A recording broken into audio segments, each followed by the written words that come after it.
We went through all the starving years when I was holding my bra. This wasn't just betrayal. This was sabotage, and Robyn was right in the middle. It might sound outrageous at first, but the details paint a very different picture. During the catfishing situation, there was a friend of Robyn's at the time that kind of inserted herself. The person who catfished Meri wasn't acting alone. There's strong reason to believe Robyn was deeply involved behind the scenes. Who was feeding her information and making her and Cody believe. Robyn's close friend played a major role, vouching for the fake man, Sam, feeding personal information back to Robyn, and even assuring Meri that this mysterious man was real, attractive, and wealthy. But I feel like Cody took it like that. Oh, he definitely did. Conveniently, Robyn had access to everything unfolding and reportedly passed it all along to Cody. It's hard to believe this wasn't orchestrated, especially given how it ultimately gave Cody a clear excuse to walk away from Meri. I'm not ever going to be in a conjugal relationship with her because I'm not going to go through that emotional torture ever again. Adding another layer, Meri and Cody were no longer in a relationship when the catfishing occurred. They weren't married, they weren't dating, there was no betrayal. If anything, Meri was emotionally vulnerable, and someone exploited that. Robyn's friend wasn't just lurking in the background. She brought the woman who eventually catfished Meri to a social gathering at Meri's own home. This wasn't some anonymous internet scheme. It was happening in plain sight. And Robyn, she was there too. Later, when Meri began to question whether Sam was even real, Robyn's friend chimed in with, "Oh, I met him. He's hot and rich." A story that conveniently supported the illusion. There was somebody that was trying to convince me that there was something going on. In a later televised interview, Robyn briefly admitted that her friend was giving her updates during the entire situation. She claimed to have asked her to stop, but the matter wasn't explored further. That kind of evasion raises more questions than it answers. Robyn's proximity to every stage of the situation, combined with her friend's direct involvement, points to more than just passive awareness. The details were too personal, the access too close. This wasn't a random scam, it was coordinated. And despite all of that, Robyn continues to present herself as innocent, while Meri, who was clearly manipulated, continues to defend her. The loyalty is baffling, especially considering the damage done. They said it was about COVID. It wasn't. It was about ego, and a daughter paid the price. Cody's behavior during this period is nothing short of hypocritical. Even though it's COVID right now, we're still going to get the surgery. He refused to attend his daughter Isabel's major back surgery, citing COVID concerns, yet only a few months later, he was perfectly fine traveling out of state to officiate a wedding. Coincidentally, that wedding took place in the same general area where Isabel's surgery had been performed. Janelle's kids knew that Cody was officiating a wedding, and they told Gwen and Isabel. He claimed he really wanted to be there for her, but his actions told a different story. The reality was simple. He didn't go because he didn't care enough to. He went to the wedding because he did care about being the center of attention. His COVID rules conveniently flexed, depending on whether he had something to gain. If he wanted to be somewhere, the rules bent. If not, they became rigid. So we're at my sister's house in New Jersey. She's only like an hour away from the surgery center and hospital. During the time of Isabel's surgery, Christine and her daughter traveled to New Jersey, where Christine's sister provided a safe, supportive place to recover. They adhered to strict pre- and post-op protocols, as even a minor respiratory illness would have been extremely painful for Isabel, especially considering the procedure involved collapsing a lung and placing a chest tube. Meanwhile, Cody opted out entirely. He didn't want to be in a situation where the focus wasn't on him. At the surgery, the concern would have been Isabel's health. At the wedding, he was the officiant, the main event. His absence had emotional consequences too. And she kept asking for her daddy, and I'm like, honey, he's not here. Isabel didn't just need medical care, she needed her father. Christine needed help, someone to simply stay with their daughter so she could shower without feeling like she was abandoning her. These basic acts of care were left entirely to her. Sad that I'm making it alone, and I miss the idea of having a wife with me. Adding to the contradiction, Robyn had planned to accompany Cody to the wedding but backed out due to childcare issues, despite having adult daughters at home. Notably, she had previously refused to attend the funerals of the other wives' mothers. The inconsistency is glaring. Are you going to mask up while you're officiating? Are they going to have to follow Cody's rule? At the wedding, Cody didn't even wear a mask, despite supposedly being so cautious. His concern for COVID seemed to vanish when he was the center of attention. His enforcement of pandemic protocols was less about safety and more about control and convenience.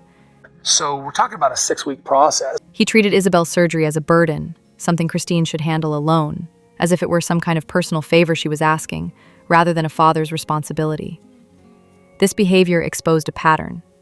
When an event didn't serve Cody's ego or preferences, it became an insurmountable risk. But when he stood to gain recognition or praise, the barriers disappeared. The lasting impact of those choices will not be forgotten.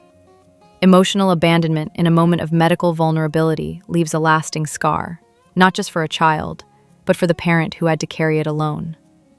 The long-term consequences of that kind of selective involvement speak for themselves. Christine didn't just leave Cody, she left Meri behind too. And no one's talking about that. The depth of the rift between Meri and Christine is clear when, despite everything that has happened, Meri continues to display a degree of loyalty, or at least emotional attachment to Cody. It's no secret that we don't have a lot of trust. Meri openly admits she doesn't trust Christine and even expresses annoyance that Christine brings up Cody at all, despite having moved on and remarried. Oh, it'll be kind of like Cody's giving me a hug. Yet in the same breath, Meri is shown laughing at clips of Cody and saying she'd probably hug him if he walked onto the set during her interview. Goodness, I have got such backlash about this stupid jacket. That moment says more than she might realize. Despite everything that's happened, and even though she's no longer close with Robyn, So mine and Cody's relationship when I come over to Robyn's house. Meri still seems to hold on to something with Cody. Maybe it's the residue of love, or maybe it's just familiarity. I mean, Cody and I are in a tough spot right now. I don't mind getting away for a while. But it's clear, whatever is left between Meri and Cody, there's nothing comparable with Christine. And that absence is telling. These women spent years being positioned against each other within a deeply competitive structure. It wasn't just emotional tension, it was systemic.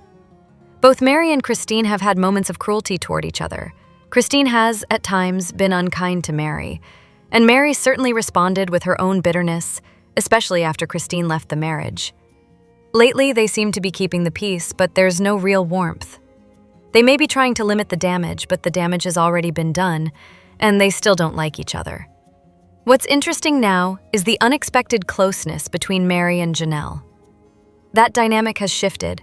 In earlier years, Meri seemed to get along better with Christine, but that connection faded. All right. I can't believe I just want to hug you. Now, Meri appears to be offering Janelle real emotional support, and Janelle seems to appreciate it. There's been no such growth or reconciliation between Meri and Christine. Sometimes people simply grow apart. The hurt becomes too deep, and healing either doesn't happen or comes too late. And in some cases, it never comes at all. Well, in theory, we don't want to have jealousy at all. They were raised in a belief system that taught them to suppress jealousy, to compete for affection, and to equate emotional suffering with spiritual reward. Meri in particular clung to the idea that if she endured enough pain here, she'd be rewarded in the afterlife. That belief kept her attached to Cody far longer than most would have stayed. Her breaking point wasn't Cody. It was the loss of support from Robyn, her last emotional connection. Because I need to figure out if I can trust you on it. So it makes sense in context that Meri wouldn't trust Christine. Christine made it clear, before and after the divorce, that she had no interest in keeping ties with Meri. She didn't invite her to family events, didn't offer reconciliation, and even gave a very pointed, dismissive explanation for why she didn't want Meri at her daughter's childbirth. Given all that, it's not surprising that Meri still places more trust in Cody than in Christine. That choice might seem contradictory, but in this case, it's more a reflection of how fractured things became between the two women. Some relationships aren't just damaged, they're dismantled. It's like I couldn't gang up on her, I couldn't gang up on you. And when someone who's treated you with disdain suddenly wants to align, simply because you both disagree with the same person, it doesn't feel like solidarity. It feels like manipulation. And Meri, for better or worse, isn't buying into it. They want you to believe Robyn saved the family, but what if she's the one who tore it apart? Cody really gauged everything by the way that Robyn perceived. Cody's selective outrage has been striking. While he harshly criticized Christine for failing to meet the expectations of a good sister wife, he has shown near unconditional grace toward Robyn. Despite her ongoing lack of effort to repair or build meaningful relationships with the other wives, she remains shielded from the criticism the others have endured. Robyn played a significant role in Meri's decision to leave the family. Talking, and we just kind of felt this connection. I don't know. Meri had long maintained a connection with Robyn, which gave her a sense of purpose within the family dynamic. That connection dissolved when Robyn failed to offer even basic support. She didn't attend Meri's mother's funeral or offer any outreach during Meri's extended period of isolation during the COVID lockdown. The absence of empathy was both noticeable and painful. The kids talk to him about Robyn, or I talk to him, it's like he just... From the beginning, Robyn has been treated as the exception to every rule. While the original wives were expected to meet strict standards and navigate complex relationships, Robyn's path was comparatively protected. If she were acknowledged as a contributing factor in the family's unraveling, it would contradict the carefully maintained narrative that she and Cody have done everything right. The idea that Robyn has been a neutral or even positive force in the family dynamic is difficult to sustain.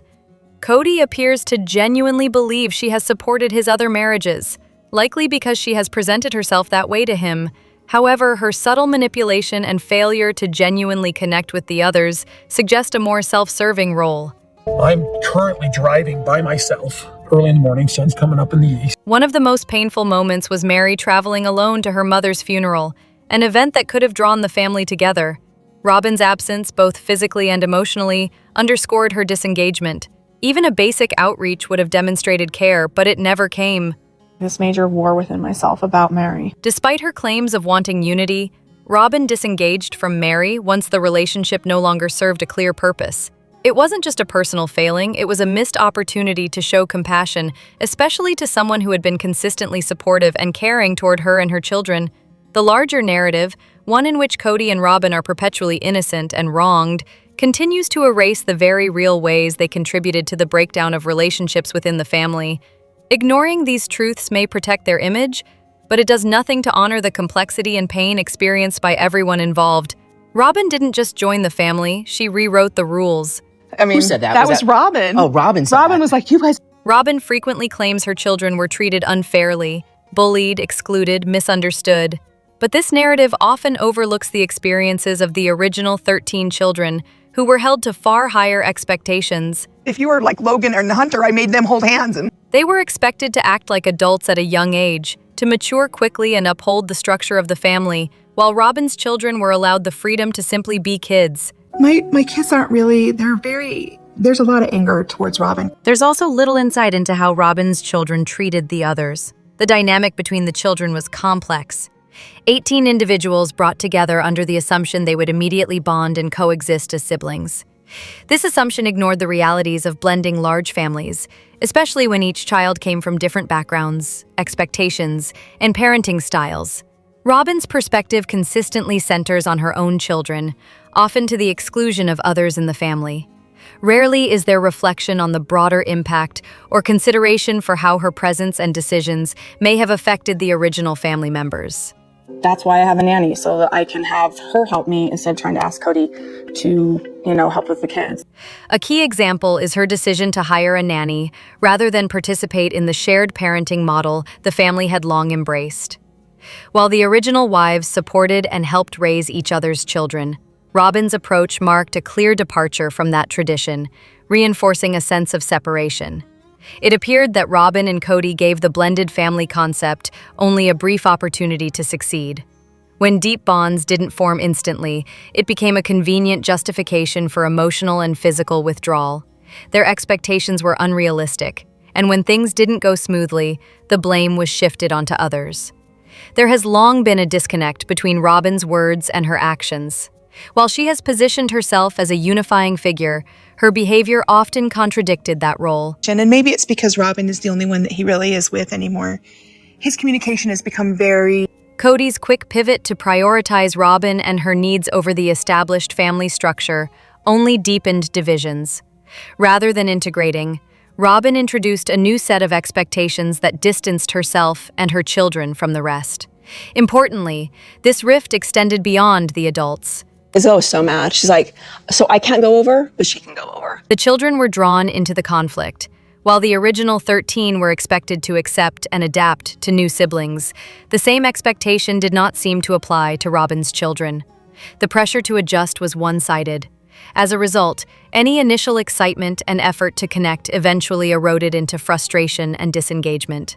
Statements made by members of the original family support this view.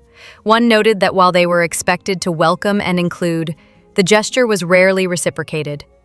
Instead of fostering unity, Treated her like dirt. And I'm like, I don't remember ever treating her badly. Robyn's actions, such as stepping in as Cody's spokesperson, complicated the already strained family dynamic. Ultimately, the pattern of isolation appears deliberate. Robyn's early decisions, limiting interactions, controlling access, and avoiding shared parenting, fostered a narrative of victimhood rather than collaboration. Initially, the children did try to build relationships, but over time, faced with emotional distance and constant barriers, many simply gave up, recognizing that no matter how hard they tried, nothing would change. You won't believe what her husband did with her wedding ring. But Cody doesn't speak really kindly to her. Meri's experience within the family dynamic is often overlooked or dismissed, but her story is marked by repeated emotional hardship. As Cody's first wife, she witnessed the introduction of additional wives, relationships with whom she never seemed to truly connect. Meri and I have one child. She's 14 now. On top of that, both of those wives became pregnant before she could due to her own fertility challenges. Even after giving birth to Leon, she continued to face these issues, while the others went on to have 6 children each. That contrast alone must have been emotionally devastating. His way of doing that was to melt down the wedding ring. One particularly painful chapter involves Cody melting down the wedding ring Meri gave him, an action loaded with symbolic rejection. I got a call from the church. They said they give Meri a release. Over the years, she endured persistent emotional manipulation, often being placed in no-win situations. Any attempt to repair the relationship was met with shifting expectations and blame. The experience of Meri's catfish. The catfishing incident is another glaring example. At a time when she was emotionally isolated and vulnerable, someone exploited her trust and left her publicly humiliated. The fallout extended beyond public embarrassment. It caused a major rift with her child Leon, further deepening her isolation.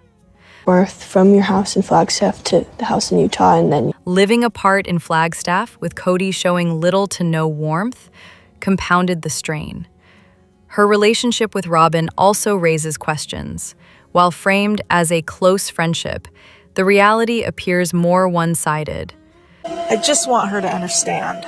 Robyn frequently guilted Meri, such as over decisions about returning to school, contributing to a pattern of emotional manipulation that left Meri increasingly marginalized.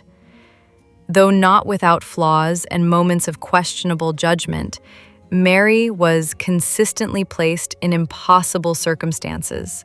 Who do you think is going to take care of you? And I'm like, I don't think you're taking care of me. And her efforts were often dismissed, her pain minimized, and her autonomy undermined. Christine and Janelle talk about me without me. She may have contributed to the complexity of the situation at times, but much of what she endured stemmed from systemic emotional neglect and manipulation. But, it's a new experience, and I'm looking forward to a whole bunch of new experiences. Thankfully, recent developments suggest she has found a path toward independence and self-empowerment. After everything she experienced, that newfound freedom is well-earned. They want you to believe this was true love. It wasn't. It was a business deal with a side of betrayal. How can Cody genuinely be this oblivious? It's hard to believe he doesn't realize that without the TV deal and the financial security it brought, Robyn likely wouldn't have looked at him twice. Yet the story keeps getting rewritten like it's some grand romantic saga. a picture-perfect love story straight out of a fairy tale. But it's not. You know, she had a van, she had 3 kids. He once admitted Robyn gave him the ick. First met and there was a lightning bolt. You looked at me and a bolt of lightning shot through my body. Now, suddenly, it's transformed into a tale of lightning bolts and soulmates. Convenient. If Cody were ever to become disabled, Robyn wouldn't be the one caring for him at home. She'd move him into a facility and be off looking for her next so-called soulmate. Meanwhile, the original wives would have run themselves ragged making sure he was taken care of. That's the difference. And let's be honest, there's no way that ick story is true. It was most likely invented to smooth things over with the other wives and frame Meri as the one who pushed for Robyn's inclusion in the family, all while Cody and Robyn were already emotionally and physically involved, privately celebrating how perfectly everything was falling into place. They were intimate before marriage, and Cody actively deceived not just his wives, but his children too. It was a betrayal masked as destiny. He's always been so wishy-washy back and forth. The truth is, Cody values money and control over love and emotional connection. A woman who wants genuine affection is harder to manipulate.